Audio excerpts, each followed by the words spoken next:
All right, you start. Okay, everybody, this is Only Talk Sports here, first live stream. We've got guest host WillND, and we're gonna break down all these games, and we're gonna go over and talk about I guess you could say potential upsets and some crazy games or whatever. Mm-hmm. And I think that this should be a great time. So, Will, what game do you want to go over first? Well, let's go. Oh, let's start off with the game that's going on tonight between Utah and Washington State. It should be a good one, Jeffrey. What do I you think agree about it, man? 100%. This Mm-hmm. game has a lot of intrigue to me because, as I said before on countless times about Utah, they're a much better team at home. And I think that with them traveling on the road at Washington State, where Washington State's a much better team at home, I think that that gives the recipe for an upset. And I think that Washington State can beat Utah, but it's going to come down to, at the end of the day, in my opinion, can Utah, with the experience of the coaching staff, because Kyle Whittingham has been a coach of his team for over a decade, a long time, and obviously Jake Dickert's new to the job at Washington State. I think Cam Rising is a better quarterback than Cameron Ward. Obviously, Cameron Ward's good, but Cam Rising, if he plays like he can, I think Utah probably will win in a close one over Washington State, but Washington State can definitely win for sure. The question is, can Cam Rising make the play? In USC, he made the play to win his team the game, but in the swamp, like he threw probably the worst pass he'll ever throw. So I feel like this might come down to Cam Rising or Cam Ward making a play at the end. I do think that Washington State will cover the spread of 7 points, but I don't know. I think Washington State will win it outright. It's hard to win in Pullman at night. Mm-hmm. And that is an interesting game about how you got all, the fact that it's a Thursday night game, it's 10 o'clock. It's just a weird game because usually you don't have these type games on, midweek in the Pac-12. So it is kind of a rare game, and you are right. It is very tough to win at Washington State. Like I said, though, if Cam Rising plays well, which you were correct about him, he is turnover prone more on the road because he was at Florida when he made a mistake, and he did better at home against USC. I think Utah maybe can win this game. Like I said, I think they're the better team, but since that Washington State, anything can happen. Yeah. What do you think about East Carolina heading over to Provo at a night game at 8 p.m.? I like this game a lot. I mean, obviously BYU is one of the top independents in the country or whatever, and I think that they're really struggling this season. And if you had BYU back when they were really good a couple years ago with Zach Wilson, I don't really think this game would be close. I think that obviously BYU's taken a step back. They're not playing as good at football this year, and ECU in the last couple years has been a lot better than they've been in the past, which makes, for me, probably ECU is the favorite in this game. I think that ECU is playing much better, more confident football this season, and I think that ECU probably is going to beat BYU unless BYU suddenly plays like they can play, but they've been struggling to play like this season. Larry, of course, a huge Utah fan, says 9 days for Scaly to dissect the Wazoo defense with Willingham is a recipe for Utah success. It could be, man. It could be. I have no clue about this one. I really think it's a toss-up. I do think that Wazoo will cover, but who knows, man. But I do think that your Utes definitely have a. I definitely think you guys are the favorite, but they could Coug it. I don't know. Maybe now that I'm thinking about it, I think the Cougs could Coug it. They could be up and then blow it at the end. So I do think that Utah will win, but I do think that Wazoo will cover.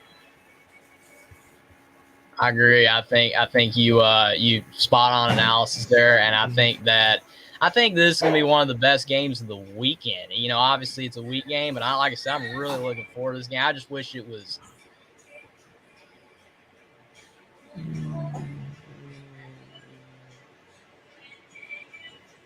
I just feel that BYU is not playing good football this season, and if they can play like they can play, I think that they can win. But ECU's playing better than BYU, so I'm gonna have to go with ECU. I think for sure, and I still think Utah is gonna edge it out over Washington State.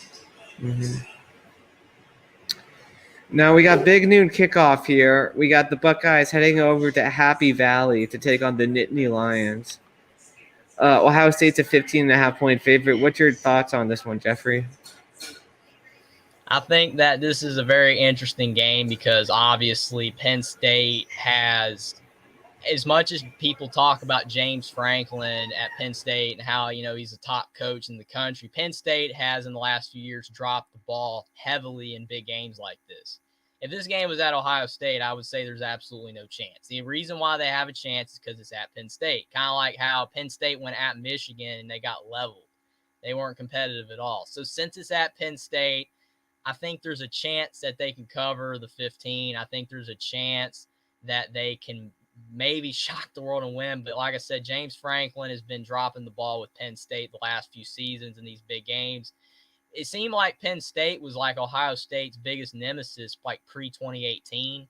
But they've just dropped off since then. They're not the same program, even though they're still a really solid team and they're always ranked. They just aren't as good as they're just not as good of a football team to me as they've been in the past. I don't think they're going to win. I think Ohio State is going to win, but since it's at Penn State, there is a potential chance that they could upset Ohio State. I think this will be one of those games where it's pretty close. Like Ohio State might be up a touchdown, but late in the first half, I think that they'll score it to make a 14 point, to make it maybe like about a 10 or 14 point edge. And I think Ohio State will just cruise in the second half and win this game by 3 or 4 scores. So I have the Buckeyes winning and covering in this one. Mm-hmm. So I agree. Like I said, it's going to be interesting, but I think Ohio State is going to win for sure. But I hope it's close. I hope Penn State can make it interesting. Yeah. I would like for it to be a good game, but Ohio State just has a way better offense than Penn State does at this point. Penn State is strong, but I think it could be potentially maybe a close game if Penn State can play like they have played in the past against them. Mm-hmm. So we got a really big game for Neil Brown in West Virginia. They're hosting the number 7 team in the country in the TCU Horned Frogs, led by Max Duggan, and they're going on this run in the Big 12. Do you think they'll keep it up, or do you think that the Mountaineers will scare them in Morgantown? I think West Virginia is a really interesting team because of the fact that at times, like especially when West Virginia is at home, West Virginia is like a lot of these teams like Utah, like Washington State. West Virginia is a much better team at West Virginia. When they're on the road, West Virginia really struggles. So when they're at home, they always have a chance to win. And I think that obviously TCU is having an incredible season. And obviously everybody, it's kind of like how you had like UCLA. UCLA was on the hype train. And then obviously Oregon's better than West Virginia. But UCLA just dropped the ball against Oregon. And then obviously they're all, everybody's off that train. But TCU, this is a trap game potentially because of the fact everybody's on the TCU train. They're in the top 10. TCU's feeling really good. And they could sleep on West Virginia. And they are a different team at home. They beat Baylor at home. And even though Baylor probably should have won, but West Virginia got the win. But when West Virginia's on the road, they're a much worse football team.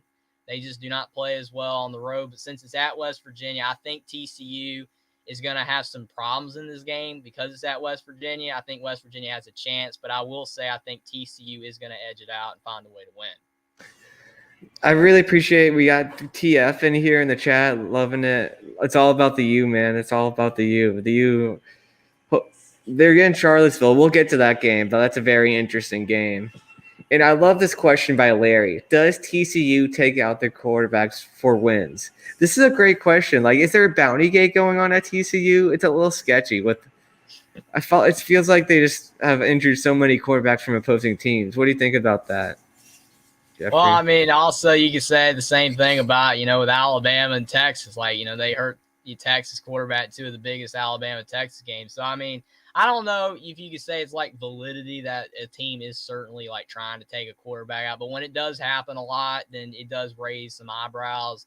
But, I mean, I don't know. I don't think TCU is going to have to take out JT Daniels to win. I just think TCU has to play like TCU has been playing to get to where they're the number 7 team in the country. That's all they got to do to beat West Virginia. But if they sleep on West Virginia, they could lose for sure. They have to play like what they've played like to get to this point. Yeah, I feel like they'll win and cover this one. I can see Max Duggan having a career day with how bad West Virginia's defense has been looking. So I don't think they'll. I agree. I don't think they'll have to, and I think that they'll cover the 7.5 for sure. Now the next game that we got, it's the most important game to me. It's my Fighting Irish and Notre Dame heading over to upstate New York to take on the Syracuse Orange with Syracuse as a 2-point favorite. Jeffrey, I know you already made a video about it, so we don't have to touch on it too much. But what are your quick thoughts on this game? My thing about, like I said, this game is it's very interesting because Notre Dame on paper is way better than Syracuse. Syracuse is a great story. They're 6-1, but Syracuse could easily be 3-4. Like if Devin Leary was healthy and playing for NC State, I think NC State potentially would have beaten Syracuse. Syracuse had to kick a field goal to beat Virginia. And Syracuse, they almost lost another game, slipping my mind right now. But Syracuse should have lost like three of the games that they've won. They barely won all those games.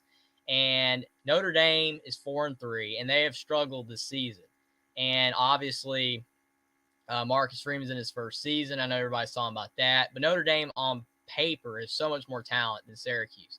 And if Notre Dame can impose their talent and their will onto Syracuse, I think Notre Dame can win this game for sure. I just think that obviously you have the potential chance that, like you have Larry saying here for sure, winning in the Carrier Dome is tough, and I agree. It is very tough. And there in Syracuse, as all these other teams, almost like this is the week of games where the teams are better at home by far. Syracuse is a much better team at home by far. But something just tells me that Notre Dame's going to find a way. I don't know. I just think Notre Dame's going to find a way to win. I don't know. We'll see. It's going to be interesting. Yeah, I really feel like that we play this season. It's weird that we are playing better away from South Bend. Like our two best performances by far were the UNC performance and the Ohio State performance, and then the third best would have been the neutral site against Brigham Young. So, yeah, I think we should. I don't know. The play calling on the offensive side is what's really been killing us. So I'm a little sketched out by that. And we got Tony here bringing the comedy, and I think that's Rick at USC football, the voice of CFB. We got the chirping coming in here. Mm-hmm. I love it. I think that's a great point that you made about the fact that Notre Dame has played better on the road. That is a great point because, I mean, actually, to be completely honest, I picked North Carolina to beat Notre Dame. I did because Notre Dame was struggling. I thought North Carolina was going to get it done, but man, that was insane. I mean, you had Notre Dame playing their best performance the entire season against North Carolina. That was a fantastic game and for Notre Dame. And if Notre Dame plays like they did against North Carolina, they will definitely beat Syracuse because I think North Carolina is better than Syracuse. I do. Even though Syracuse has been a great surprise. I mean, it would be great for Syracuse to continue to do what they've been doing, but I just don't know if they're going to be able to beat Notre Dame. It's going to be very interesting to see.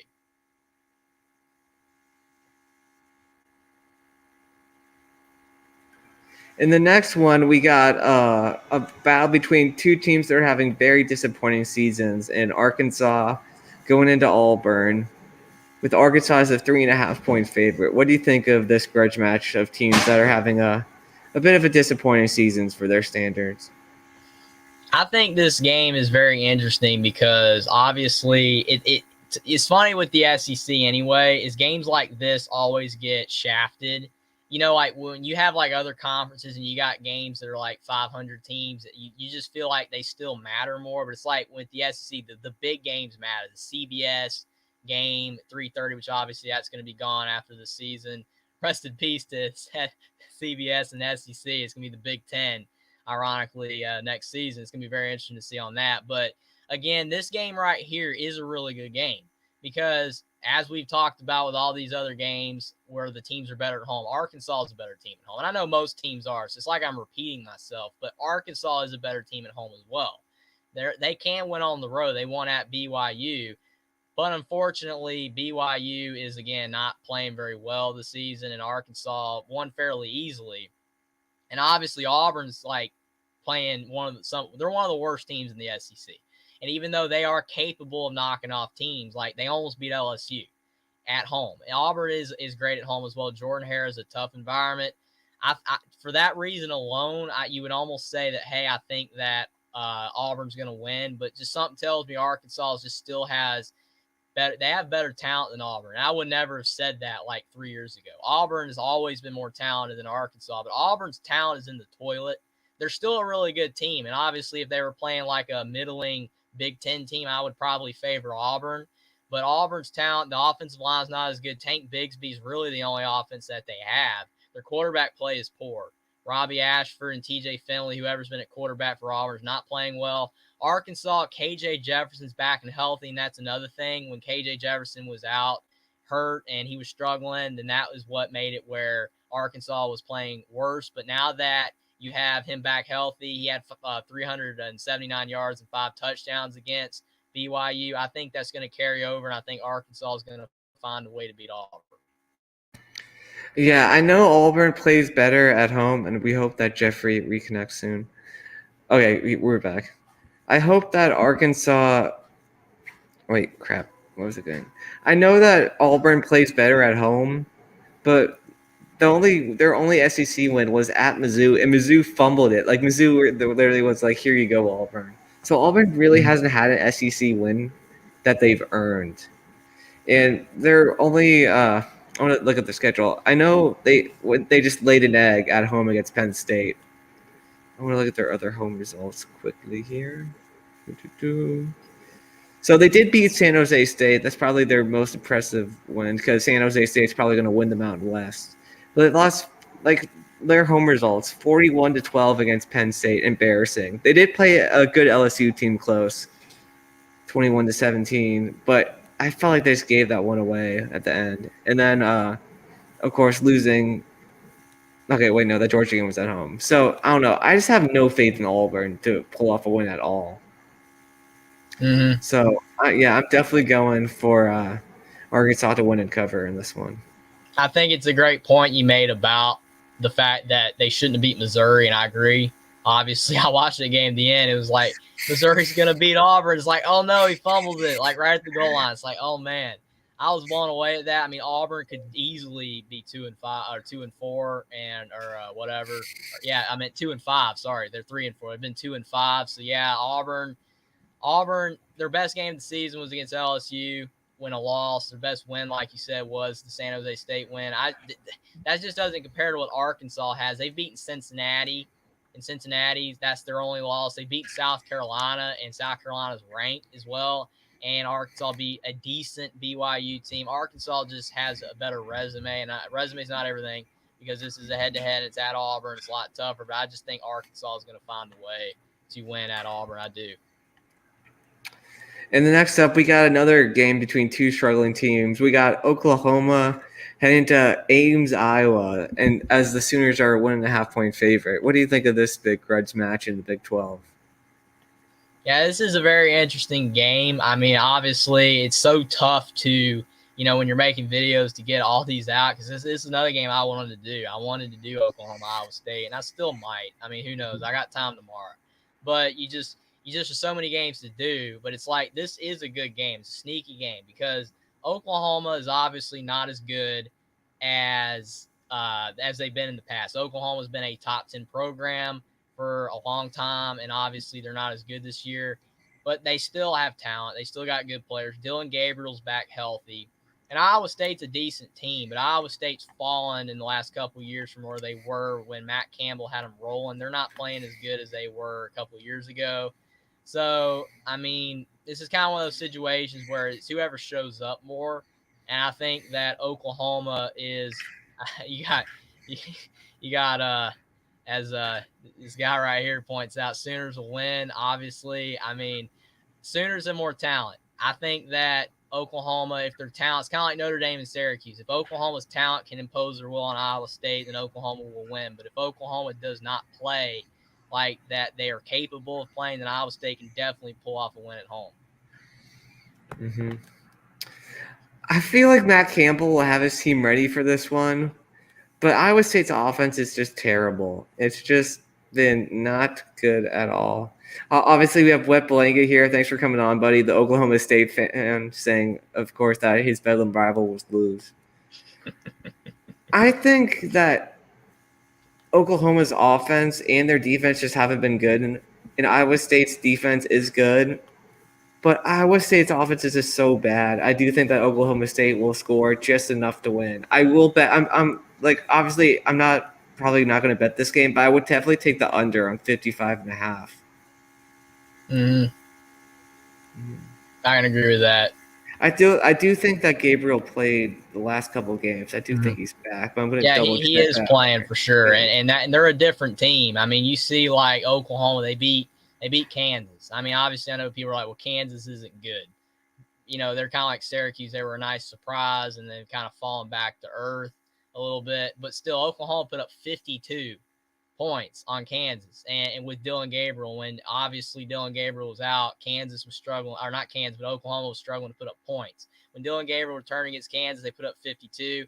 If he's playing well, I think Oklahoma is going to be able to score more than Iowa State can.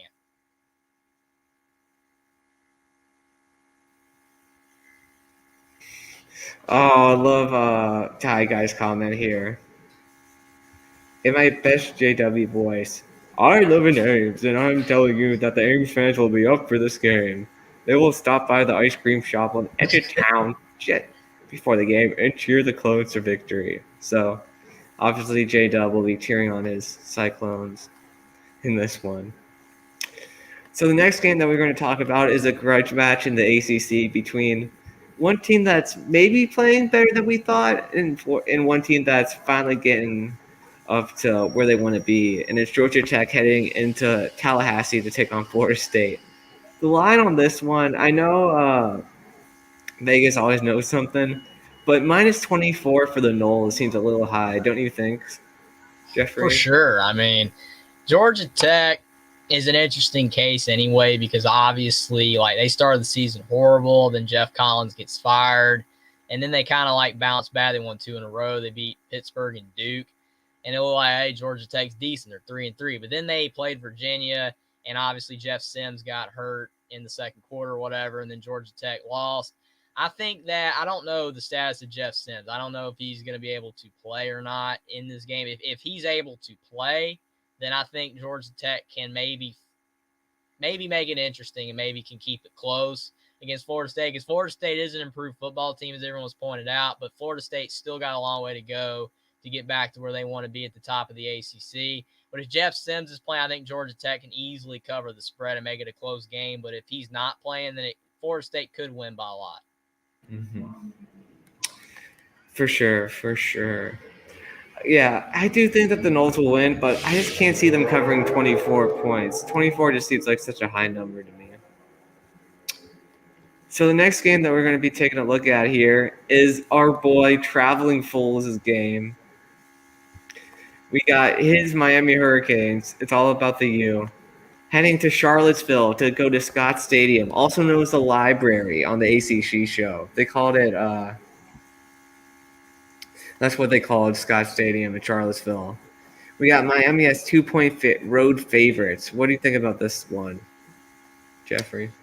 I think that Miami is one of the most disappointing teams in the country this season for sure. I mean, it's insane how you have all these new coaches on these teams, and it was like, oh, it's going to be an insta fix. You know, you're going to have like Miami, they're going to be suddenly back and they're going to go 10-2 or whatever. Kind of like how USC's turned it around with Lincoln Riley. I think a lot of people felt the same way about Miami. I think they felt that Miami was going to be able to turn it around really quick, but they have not. They're like, I've picked Miami several times to win the games that they played this season, and they lost. So, I mean, I want to pick Miami again because Miami's got more talent than Virginia, but Miami's let me down so many times.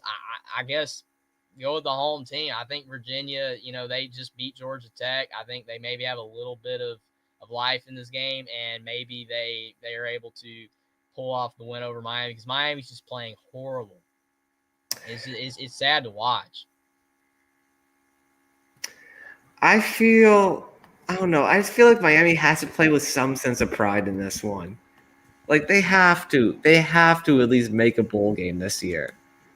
And looking at their schedule, yeah, I want to take one look at the schedule here. So after this one, they got Florida State, which I don't know. I can't see them beating Florida State. Like, I think it'll be a game, but I don't know. And then they got at Georgia Tech, which is another 50-50 game. And then at Clemson, which I can't see them beating Clemson. And then at home, they finish up at home against Pitt, which so they're gonna have to win the Virginia game, the Georgia Tech game, and the Pitt game to make a bowl this year. And so I feel like they have to win this game just to at least get on that track to make a bowl. So I do think that the Canes will win and cover the 2 points. I mean, like I said about Miami, they should win this game. I mean, they're a much better team, on paper, but paper don't win games, and Miami's just really struggling on all sides of the ball. I mean, they had 8 turnovers against Duke, and that should not have happened. I mean, it is just inexcusable to have that many turnovers in a game. So I don't know. Like you said, you feel Miami would have pride and they'd find a way to win, make a bowl game, and they should, but they're just not playing well at all. And I don't have any faith in them to beat Virginia. They should beat Virginia, but if they keep playing like they have been, they won't beat Virginia. So it's going to be very interesting to see what happens for sure. Mm-hmm. Next up, we got another one in the Big Ten between one team that's been doing about what we thought they would do. Well, it's a funny one. Funny Rick quote here. Miami joined the Pac plan and it's being tomorrow tell GBD, as GBD loves doing these.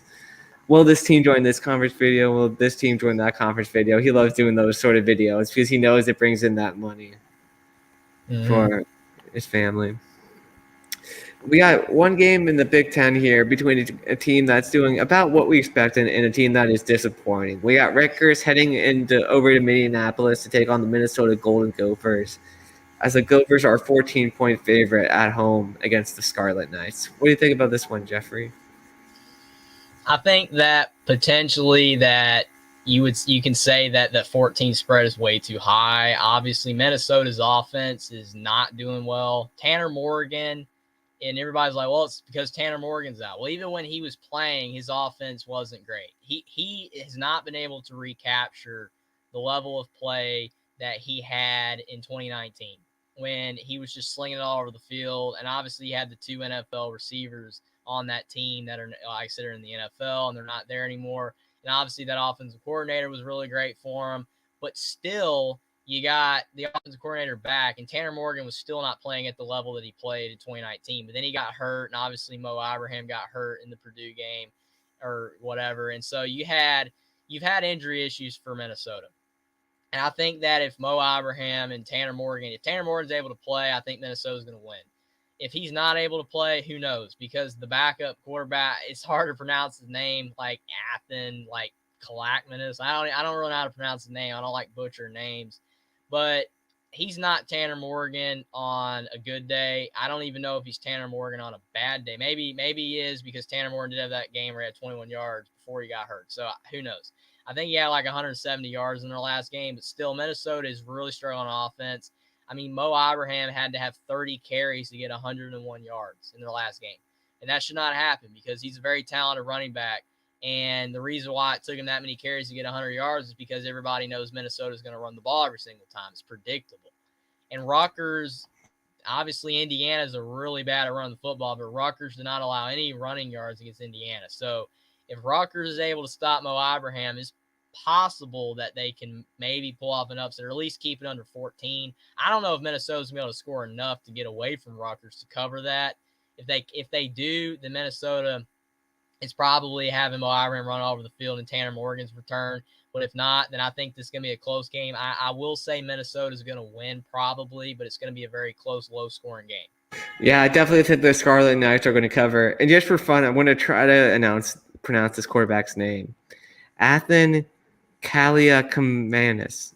Okay, I don't know if I'm saying it right or not. So next up, we got a big old-fashioned rivalry going on in Jacksonville. We got Florida, who's having a disappointing season under first-year coach Billy Napier, and we got the number 1 team in the country, the Georgia Bulldogs, with the Dogs being a 22.5-point favorite. Jeffrey, do you think that's too much? Well, the thing is that you say that a rivalry game, anything is possible, and obviously that is true. And Florida and Georgia is one of the best rivalries in college football. And there's a lot of times where Florida's looked like they weren't going to be competitive against Georgia in a given year, and then they do. They make it a really good game. But to me, it has nothing to do with Florida. I don't think what Florida does doesn't matter in this game. I think it has to do all with what Georgia does. Because at times this season, Georgia has looked like the best team in the country. And at times, Georgia has looked awful. I mean, they're the same team that barely beat Missouri. They struggled against Kent State. If they play like that, then Florida can win. And Florida can keep it close. But if Georgia plays like they did against Oregon, if Georgia plays like they did against Vanderbilt, obviously Vanderbilt's not good, but they beat them 55-0. If they play like that, if they just have to put your foot on the gas, Georgia with all that talent, they're going to beat Florida. But if they don't play like that and they play like the team against Missouri and Kent State, then I think it could be a close game. And Florida could definitely beat Georgia if Georgia plays their absolute worst.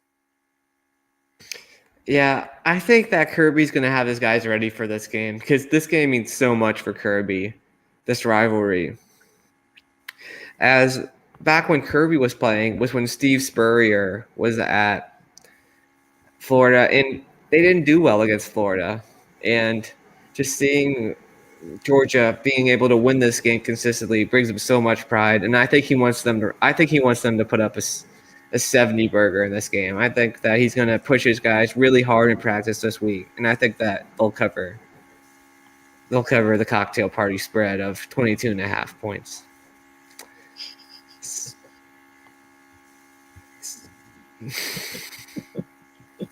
Who wins the liquor pong in Jacksonville? Jeffrey and Will. Do you think you can take me out, Jeffrey? Nah, I don't think I'd take anybody out, man. I'm good. Yeah, man, that's funny. Mm-hmm.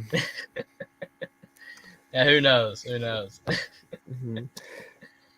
So we got Tony's favorite conference, the first game in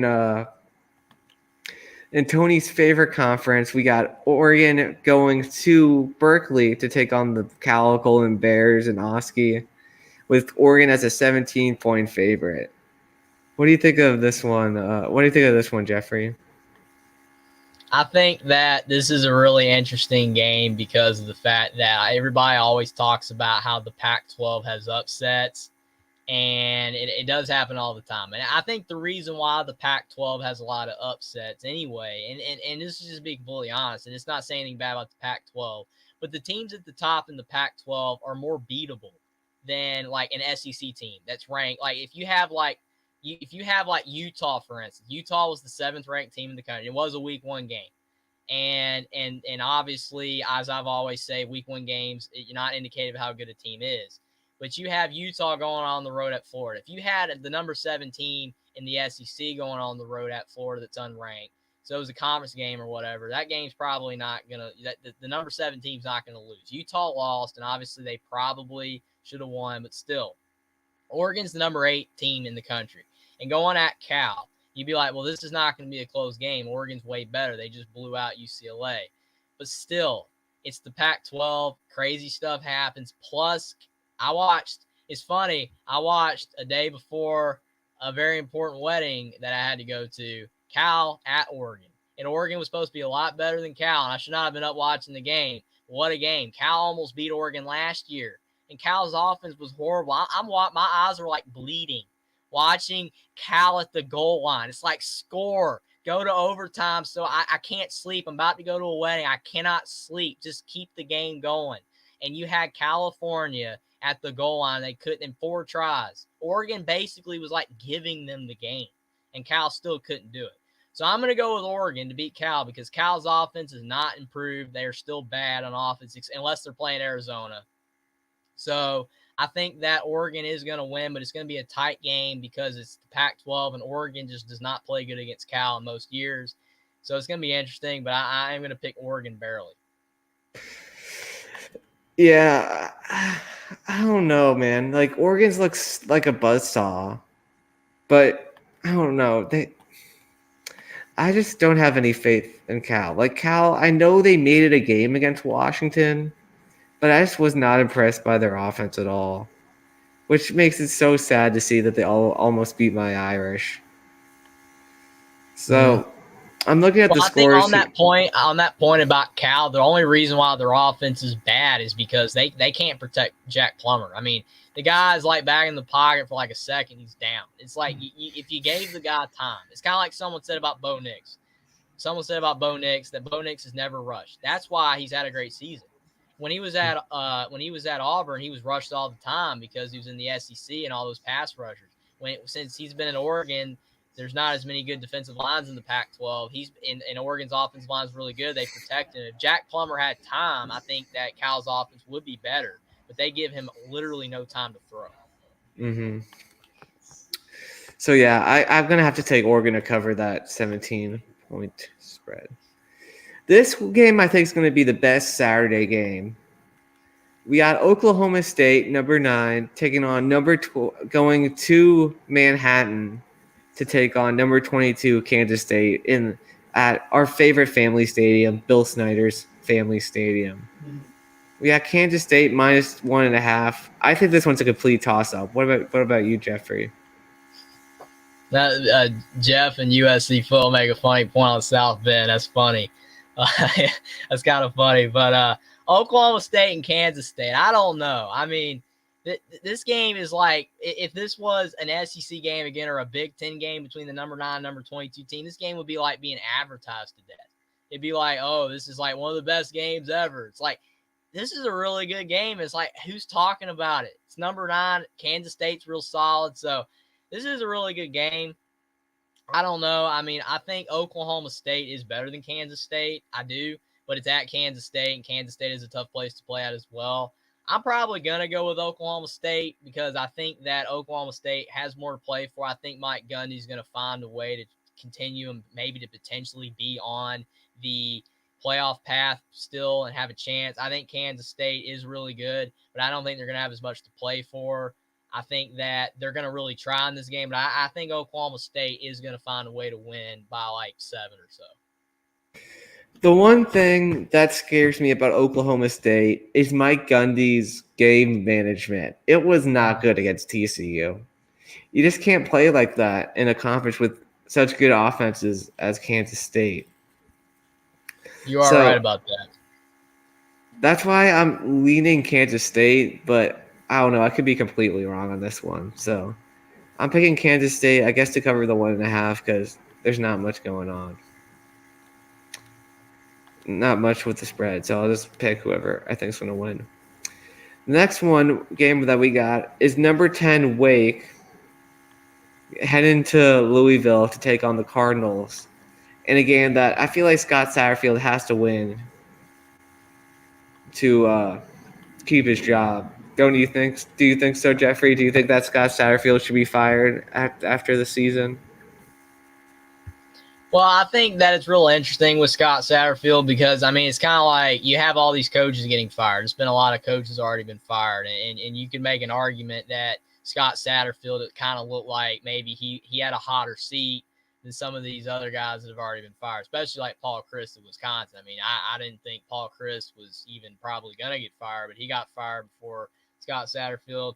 I mean, I don't think that this game is really gonna save his job or lose his job. I mean, if I had to guess, I think Louisville, they're probably gonna maybe fire Scott Satterfield at the end of the season if they end the season rough. I don't think that this game necessarily saves or loses his job. I think more of Louisville's problem. It's kind of like I always hate to bring it up, but Louisville basketball or not basketball, Louisville football is kind of like Indiana basketball a little bit. How when Indiana basketball, you had Archie Miller head coach. I know no one cares about this, but when they won games against great teams or whatever, but then they would lose games to bad teams. And that's why he got fired because everybody's like, well, all the great wins he had. The problem with Louisville is that Louisville could easily have a great season if they had just won the games that they should have won.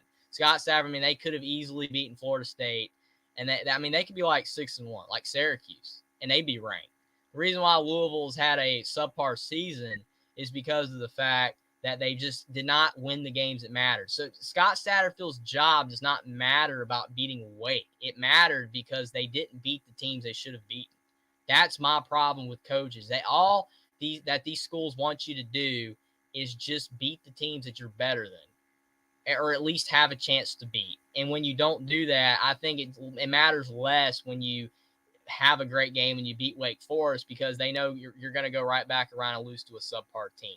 But on this game, I think Wake Forest is going to win. I think that, kind of like with Oklahoma State, they have more to play for.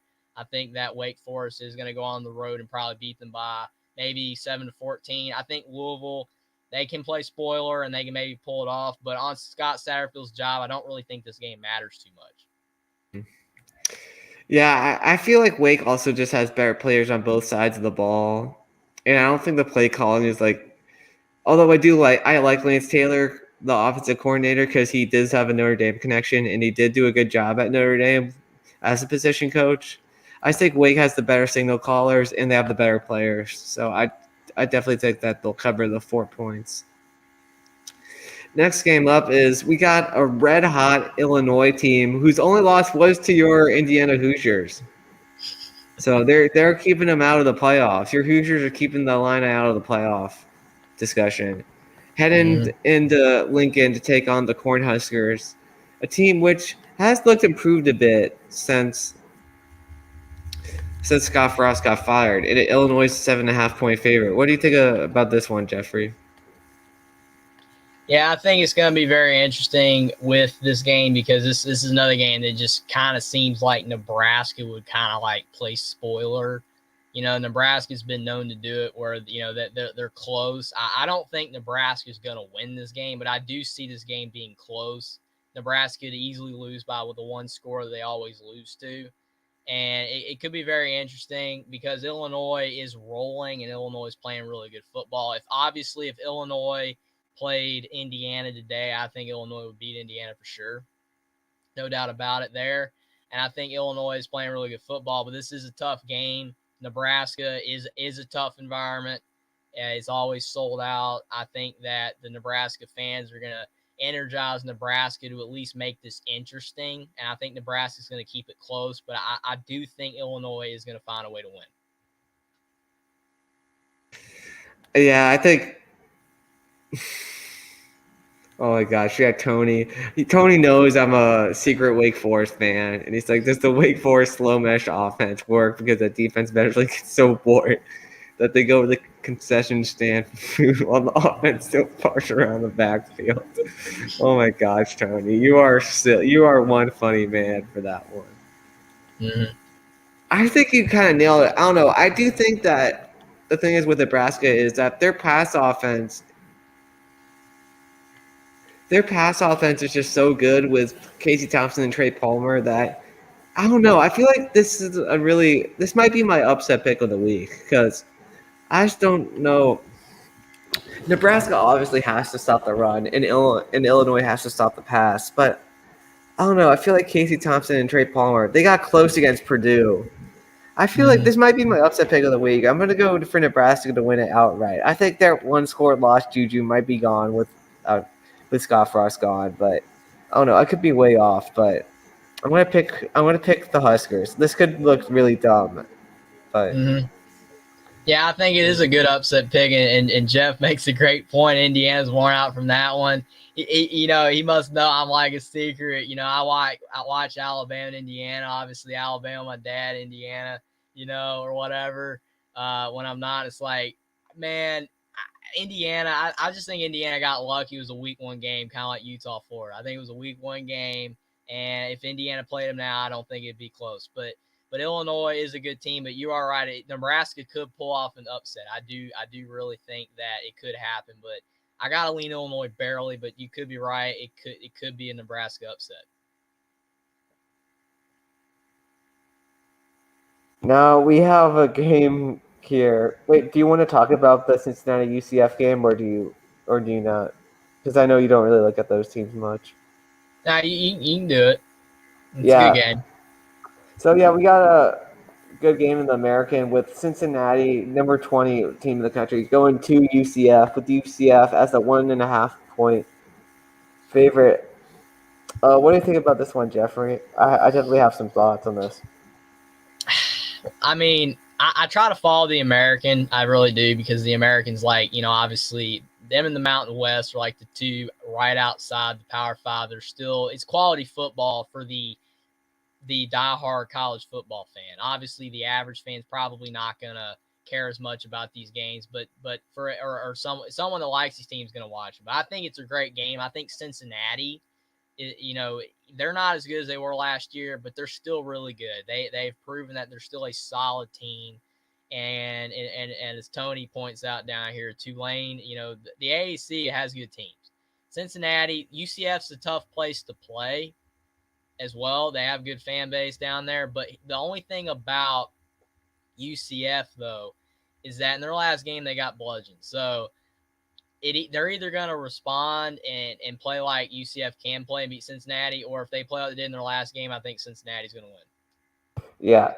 The thing is with UCF, they lost to Louisville and they didn't look good doing it. So, like, a team that lost to Louisville, like, I'm not trying to attack our boy Austin Williams here, but, like, losing to Louisville at home, I don't know, that's just not a good look. So, I think for sure that Cincinnati will win this one outright for sure. This comment is perfect right here. I would love to watch all the late games too if I always didn't have to do something the next day early in the morning. That's the problem. Like, these late games are awesome, but they're just too late on the East Coast for sure.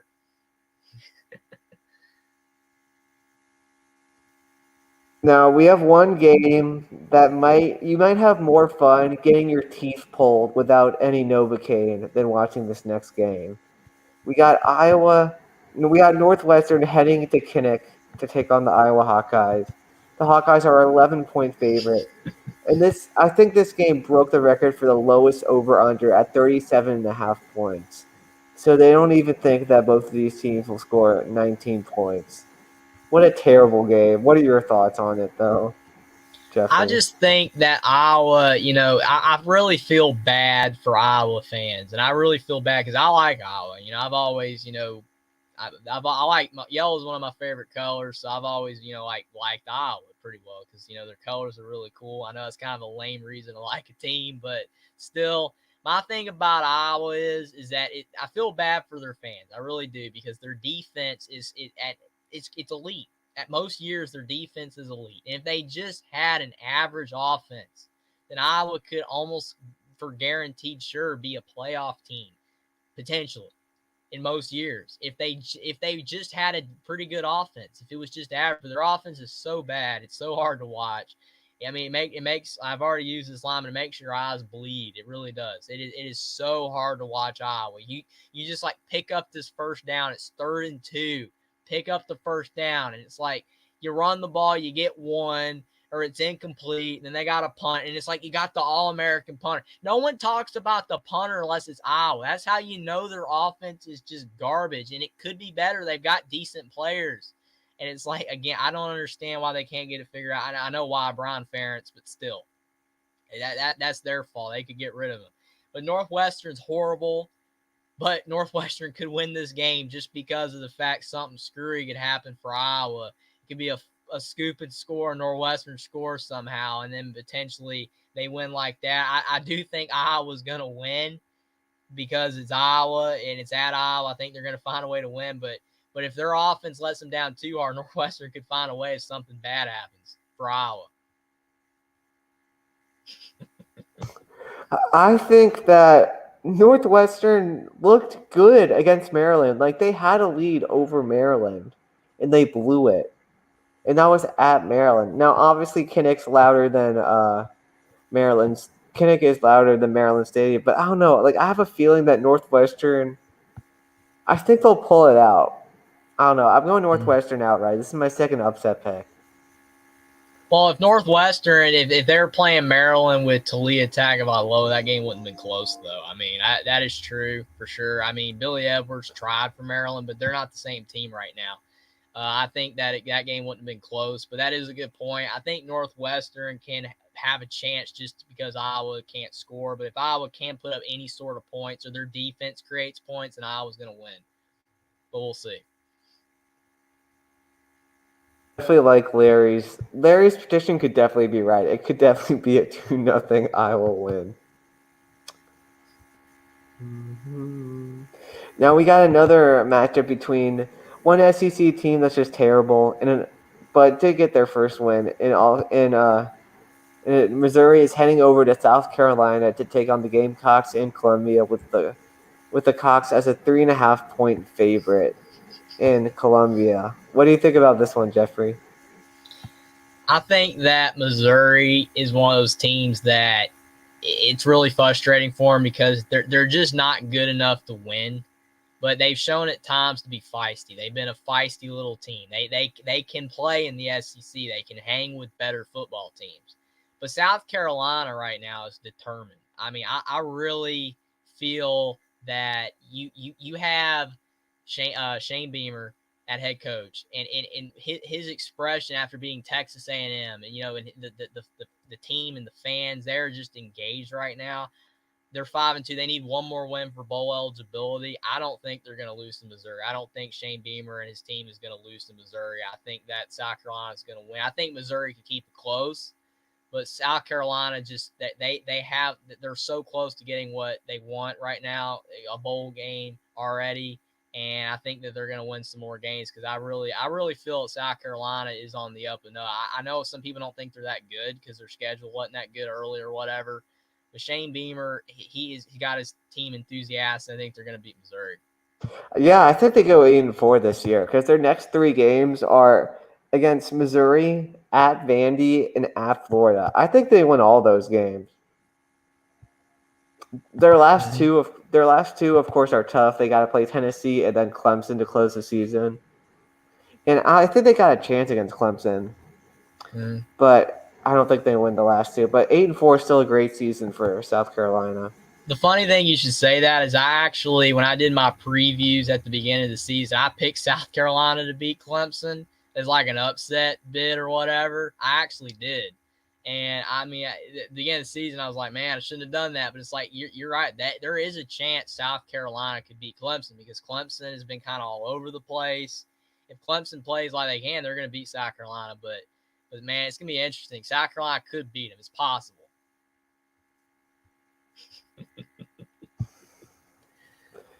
They have had a lot of heartbreak over the years. Yeah. Great point by Amber. That's interesting right there. Mm-hmm. I mean, yeah, there's a lot of heartbreak for a lot of teams. I agree, but that's funny. Gamecock Captain Will is a pretty funny South Carolina channel. I love him. Now we're on to the night games, and we got Kentucky coming to Neyland Stadium with Will Levis back to take on the Vols as they're a 12-point favorite in Rocky Top. How do you see this game going, Jeffrey? Well, I saw a stat or whatever where they said that Kentucky has not given up more than 24 points or whatever in like 11 games. That's going to be very tough to do against Tennessee. Tennessee's offense is just insane. I mean, that's the only reason why they beat Alabama, because their offense just played that good. And, I mean, Alabama still could have won.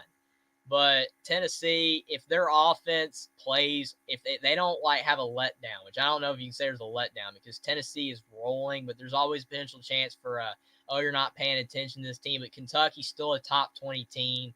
Tennessee is on fire right now. I do think they'll continue that. Will Levis is back for Kentucky, and it is true that Mark Stoops and them they're feisty. It's very interesting because it was like Kentucky going at Florida. A lot of people were like, "Oh, Florida's going to beat Kentucky," but that was when Florida beat Utah or whatever. And then Kentucky went at Florida and won. There's a chance they win at Tennessee, but I think Tennessee finds a way to win. Yeah, I feel like that 12 points might be a little much. I might go for Kentucky to cover here. But I don't know. I don't know if Kentucky can stop Tennessee's passing attack. So I'm not so sure if the Kentucky can cover. But yeah, it should be an interesting game. I might keep my eye on that one a bit. It's all about Tennessee's offense because I don't think Kentucky can hang if Tennessee's getting into the 40s. They're not going to be able to score that much. Mm-hmm. Next up, we got Tony's team, the Trojans of Southern California, heading to Arizona to take on the Wildcats, who have definitely improved this year with Jed Fish, although their defense definitely leaves a lot to be desired. Mm-hmm. I think USC. I mean, I know that they always say that it's tough for like USC to go on the road at Arizona. It's tough, but Arizona's defense is just not there. Jed Fish, as you said before, I like Jed Fish too. I think he's going to do a really good job at Arizona. The fact that he's turned them around from what they were when they were not even able to win a game, they were really bad. They are better, but USC's offense is just so much better than other offenses that Arizona's play. Like California put up 49 on Arizona. And California's offense is really bad. They just gave the ball to Jay Knott, and he ran all over Arizona. I don't think Arizona's going to be able to stop USC's offense. I think USC is going to win.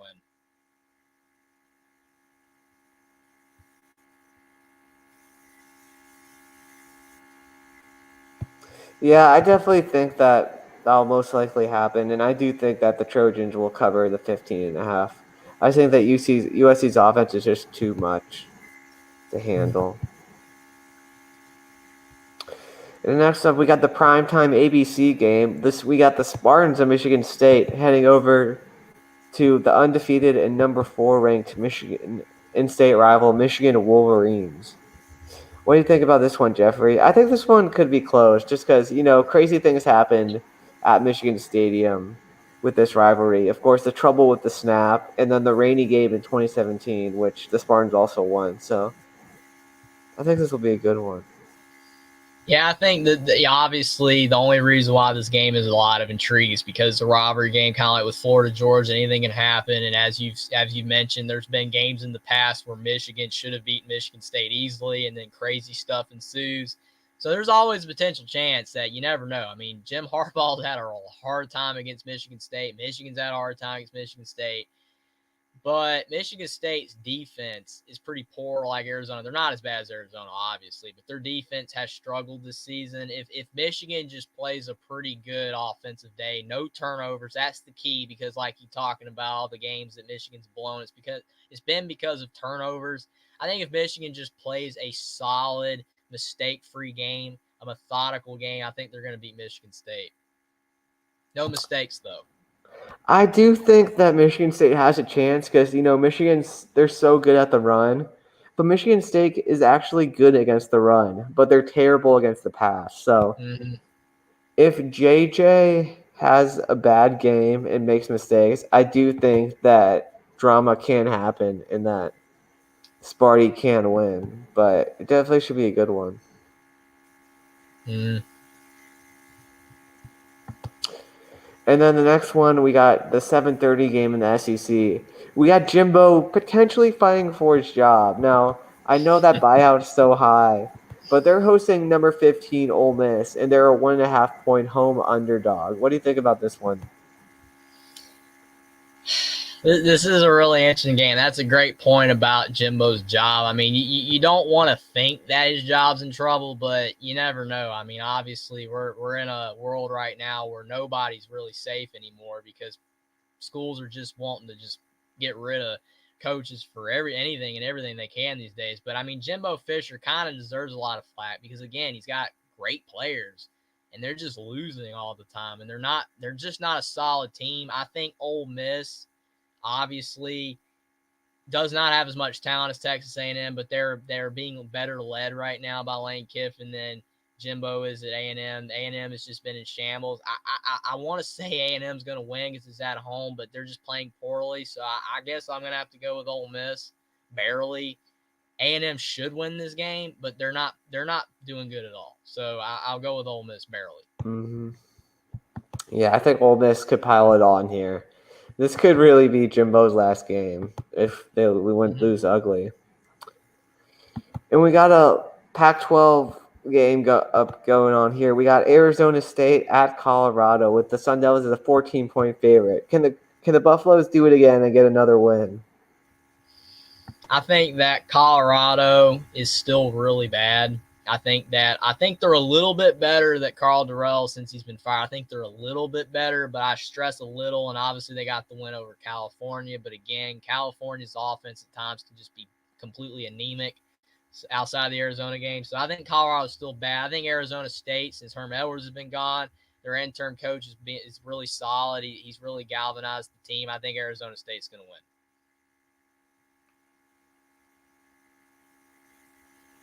Would be a good story for Colorado to win again. And It Arizona would be. State, but Arizona State did lose to Stanford. So I don't Sure. know. It could be a toss-up of a game. I'll go for Colorado to cover. Yeah, Larry. I agree with Larry. Colorado covers. ASU does win.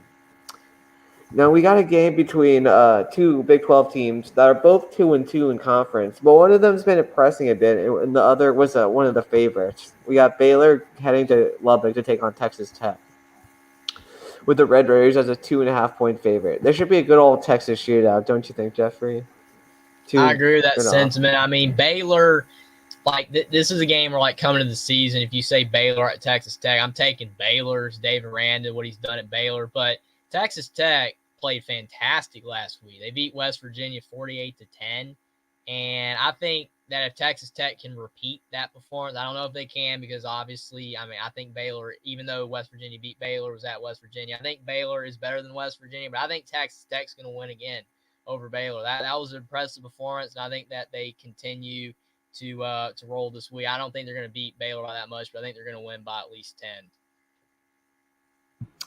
Yeah, I think they could. I don't know. I do think that Baylor's defense is a bit better, but then West Virginia's. But I still think that Texas Tech can put up a big number. The next one we got is the AC. Thanks for coming on, Larry, and good luck with your Utes tonight, man. Thanks for coming on. And we got Pitt heading to number 21, North Carolina.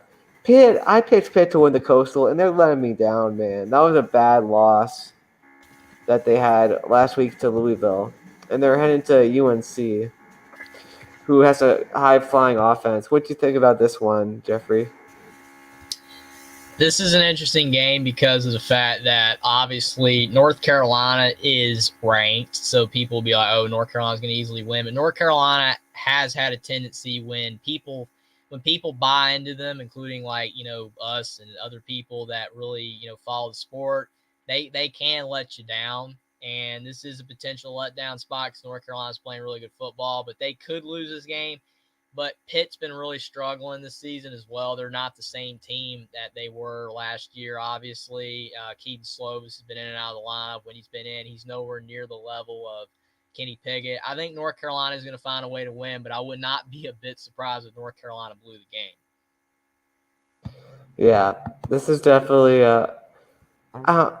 I do think that they'll cover the 3, but there's definitely a chance that they can have a stinker at home.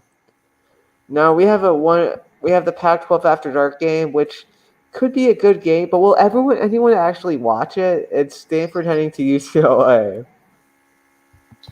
This is one of those games where I think if it was at Stanford, obviously there'd be a lot more people talking about this game. Since it's at UCLA, a lot of people are just going to assume UCLA is going to win.